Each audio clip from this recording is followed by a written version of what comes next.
Ei gente, tudo bom com vocês? Meu nome é Adalmo, esse é o Gira Trinco, esse é o 119º vídeo do canal e hoje a gente vai falar sobre o livro Búfalos Selvagens, da Ana Paula Maia, livro publicado em 2024 pela Companhia das Letras. A Ana Paula, para quem não conhece, é uma autora relativamente bem conceituada, assim, relativamente conhecida pelo menos. Ela é também roteirista da série Desalma e ela é mais famosa talvez por trazer personagens que têm profissões um pouco fora do comum. Profissões às vezes grotescas, nojentas ou só violentas mesmo, sejam pessoas que trabalham em carvoarias ou pessoas que trabalham em abatedouros. É uma coisa não muito usual na literatura contemporânea, mas acho que na literatura em geral também. E eu acho uma proposta muito interessante. Esse não foi o primeiro livro dela que eu li. Na realidade, o Búfalos Selvagens é o último livro de uma trilogia que se chama Trilogia do Fim.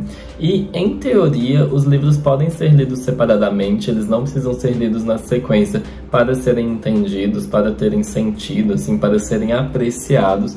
Mas, na minha opinião, só o primeiro que se sustenta sozinho, os outros dois, pra mim, não são esse mousse todo, eles não são esse negócio que faz sentido por si só. Eu acho que o terceiro até que dá pra engolir, mas eu acho que faz muita falta ter lido os outros. E como eu acho que a maioria das pessoas que vai ver esse vídeo também leu os outros livros da trilogia, eu vou fazer um breve resumo, mas umas breves opiniões, assim, do que eu achei dos outros dois. E o Enterre Seus Mortos é o primeiro livro, e eu amei o Enterre Seus Mortos. Eu amei, assim, a ponto de ter levado esse livro pra uma viagem, e era pra durar a viagem inteira, só que no segundo dia eu já tinha acabado de tanto que eu queria saber. São livros pequenos também, são livros muito finos, acho que todos eles vão ter mais ou menos esse tamanho. E é uma coisa que foi muito impactante. Eu amei as reviravoltas, amei a narrativa, amei o estilo de escrita, amei os personagens, eu amei basicamente tudo do Enterre Seus Mortos. O final desse livro, pra mim, fica muito na minha cabeça. Eu acho uma imagem muito bonita. E é uma imagem, ao mesmo tempo, muito simples, só que me impactou profundamente. Eu lembro dela, tô lembrando agora, eu vendo ela na minha frente, assim. Mas, de qualquer forma, tinha continuação. Isso já foi um projeto feito desde o início com esse propósito. Então eu fiquei curioso para continuar lendo essa história, continuar procurando saber mais. E aí veio o De Cada 500 Uma Alma. E aí aconteceu uma das coisas mais bizarras que as minhas experiências literárias já me trouxeram. Eu odiei o segundo livro. Eu achei muito estranho, achei muito confuso. Foi para um lado meio sobrenatural o negócio. Eu não tava entendendo nada. Eu fiquei até em dúvida se era a mesma pessoa que escreveu. Assim, o estilo continuava ali de alguma forma, as personagens tinham uma continuidade, mas quando acabou eu falei, não é possível que era isso.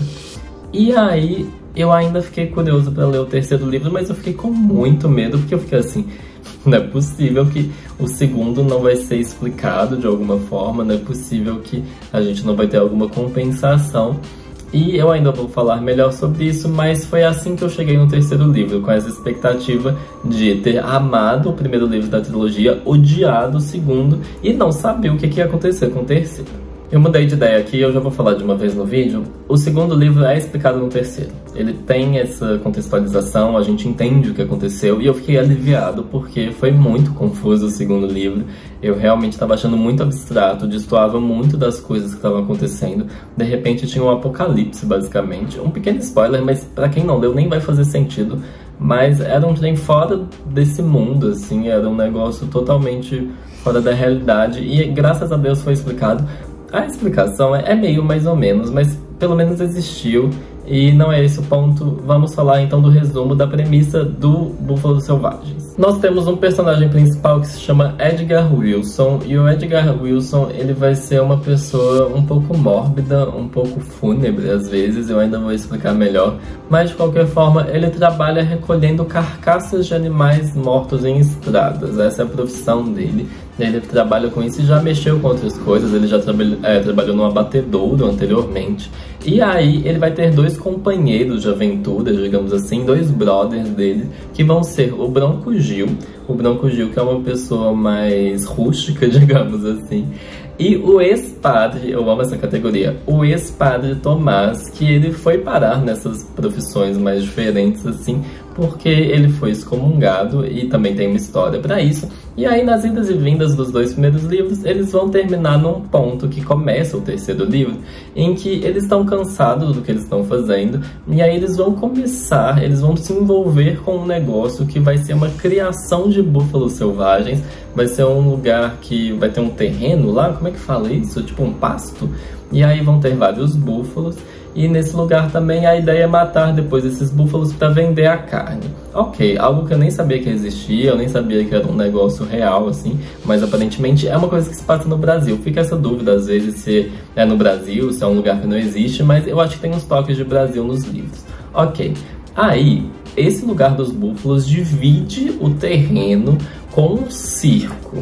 Esse circo é um circo meio misterioso, é um circo que tem umas atrações muito diferentes que as pessoas viajam para ver, que é no meio do nada, mas chega caravana lá só para assistir esse circo, e tem 2 atrações principais lá. Uma menina que consegue enxergar coisas que não é normal de se enxergar e um galo.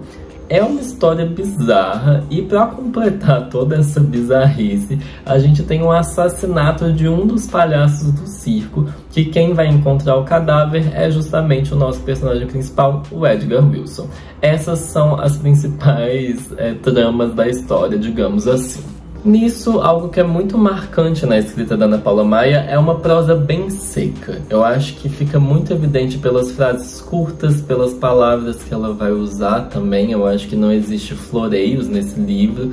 Eu acredito que o pouco que tem de floreios, na verdade, destoa da escrita dela como um geral. Eu tô falando isso aqui já tendo lido outros livros dela e sabendo que ela tem esse estilo de ser mais crua. Eu acho que crua é uma palavra perfeita para descrever a escrita dela, porque já dá essa imagem também do que ela traz dessas profissões e tal, que eu já expliquei. Além disso, algo que também constrói uma atmosfera nos livros dela, pelo menos os que o Edgar Wilson estão presentes, ele também tem outra trilogia antes dessa. Ele vai ser uma pessoa que tem uma afinidade com a morte que é um pouco interessante. Ele vai estar rodeado da morte com muita frequência. Ele vai ter um afeto, às vezes, pela morte. Vai ser algo que não vai assustar ele, mas que, de certa forma, ele também está buscando escapar dela. É uma relação um pouco dúbia, tem uma contraditoriedade ali, tem uma dicotomia, digamos. E é algo que é interessante porque ele fica nesse jogo com a morte. E considerando toda essa questão de morte, assassinato e toda a escrita da Ana, eu acho que esse livro cometeu não um pecado, mas eu sei que foi um risco, mas eu não sei se compensou, que foi o seguinte. Quando ela traz o elemento do circo, é um elemento misterioso, mas que vai para um lado religioso.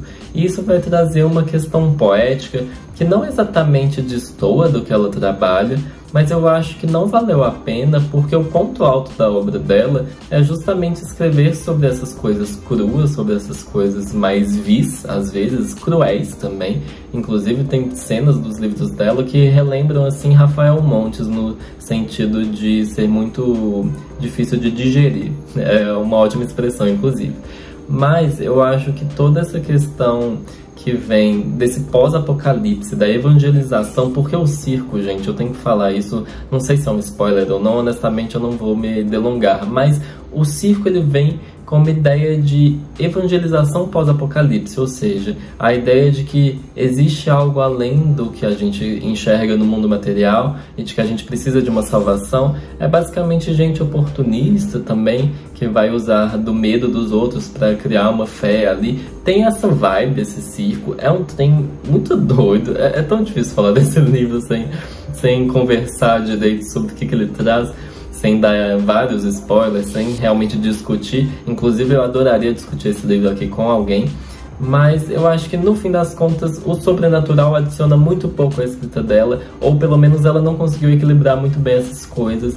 Às vezes parecia que o que ela trazia de referência bíblica, às vezes, era algo muito fraco, assim, era algo que se perdia, que esvaía muito fácil.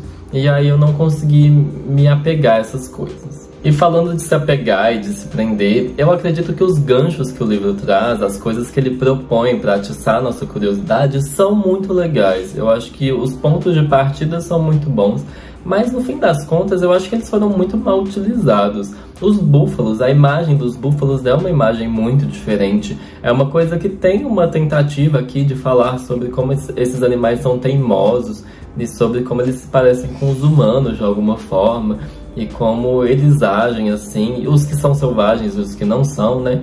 Mas eu acho que também não foi pra frente. Toda a questão do circo, eu acho que não foi bem trabalhada também, porque a gente tá falando de um público que viajava só pra ver esse circo e a gente não tem nenhum contato com esse público. A gente mal tem contato com os artistas do circo, a gente mal sabe quem são eles, o que eles fazem, de onde vieram, a gente tem pouquíssimo disso. A gente também não sabe das atrações, eu falo dos artistas, tipo, fora do circo, mas quando eles estão no palco, quando eles estão performando, quando eles estão no picadeiro, o que eles fazem, o que é mágico, o que é surreal. Eu acho que as principais atrações, que são as que fazem as pessoas irem viajar para lá, nossa, eu sinto que eu não assisti o circo, sabe? Eu sinto que foi escrito um pouco sobre isso, mas eu não tava enxergando direito.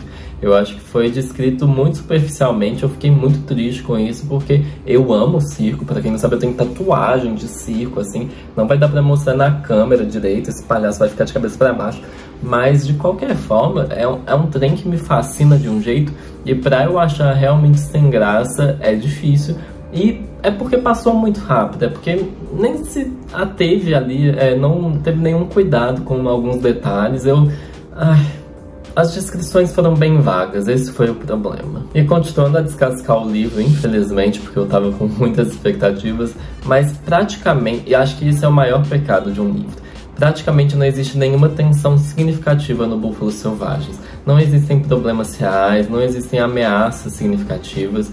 Eu acredito que eles caçavam intrigas dos personagens principais, mas tudo era resolvido com tanta facilidade que doía. Era tipo, aconteceu isso aqui, nossa, a gente tem que resolver, aperta um botão que resolve. Pareceu isso, foi esse o sentimento, e isso me deixou muito triste, porque assim, o livro tinha muitos elementos para serem trabalhados em poucas páginas, mas ele conseguiu me fazer falar, ele nem precisava de tantas páginas assim pro pouco que acontece. E já finalizando o vídeo, eu nem acredito que eu não vou ter exatamente muita coisa boa pra falar, mas eu tenho que falar mais mal de uma coisa. O livro é muito apressado, gente. O livro, de repente, o final dele, ele acaba tão rápido. De repente o negócio acabou. Você tá lendo, ele já tá num ritmo mais assim, vamos resolver, vamos fazer, vai, acabou. E acaba e nada, sabe? Não fica nada, não fica um gosto, é um suspiro. Esse livro é um suspiro pra mim. Infelizmente, eu fico, assim, muito chateado com isso. Eu não sei o que aconteceu editorialmente, assim, se apressaram a Ana Paula pra publicar logo o último livro da trilogia, se ela queria acabar com isso porque ela não estava mais afim desse projeto. Eu não sei o que aconteceu. Eu acho que algo de estranho tá por trás disso aqui, porque se não aconteceu nada, se essa era a ideia original e se realmente era para ser feito desse jeito, sei lá, acho que foram então muitos riscos que não compensaram. E se você me perguntar se eu gostei do livro, o que eu vou falar? Eu vou falar que eu achei muito fraco. E essa foi uma opinião que eu vi muita gente tendo, e eu normalmente sou a pessoa ácida que falo que as pessoas não têm coragem de falar, pelo menos publicamente, pelo menos mostrando minha cara. Mas honestamente, eu achei muito fraco esse livro. Eu li ele e acabou muito rápido, e eu senti que foi menos que uma injeção. Quem dera fosse uma injeção. Eu adoro vacina, vocês acreditam, gente? Curiosidade sobre mim, eu amo vacina. Mas, enfim, se você me perguntar se eu recomendo o livro, de forma alguma, assim, ler a trilogia toda, eu acho que pode até ser legal. Sei lá, eu recomendo o primeiro livro, né, que eu amei, e eu acho que ele se fecha, ele é redondo, assim. Mas de qualquer forma, eu acho que eu recomendo a obra da Ana Paula Maia em geral. Eu acho que ela traz uma visão muito diferente do que a literatura brasileira contemporânea está acostumada. Eu acho que ela fala de personagens que precisam ser escutados, que tem um ponto de vista um pouco fora do que é urbano, um pouco diferente do que é só falar de médico e advogado, assim, ou gente que trabalha com jornalismo, gente que trabalha com escrita. Eu acho que muitos escritores têm esse problema. Enfim, eu acho que ela traz pessoas interessantes, em contextos interessantes e com uma escrita interessante no geral, mas não foi o que aconteceu no Búfalos Selvagens, infelizmente, porque porque foi o que foi, nem sei explicar. E esse foi o vídeo de hoje, gente. Muito obrigado quem ficou até aqui. Um abraço e um beijo pra vocês e até o próximo vídeo.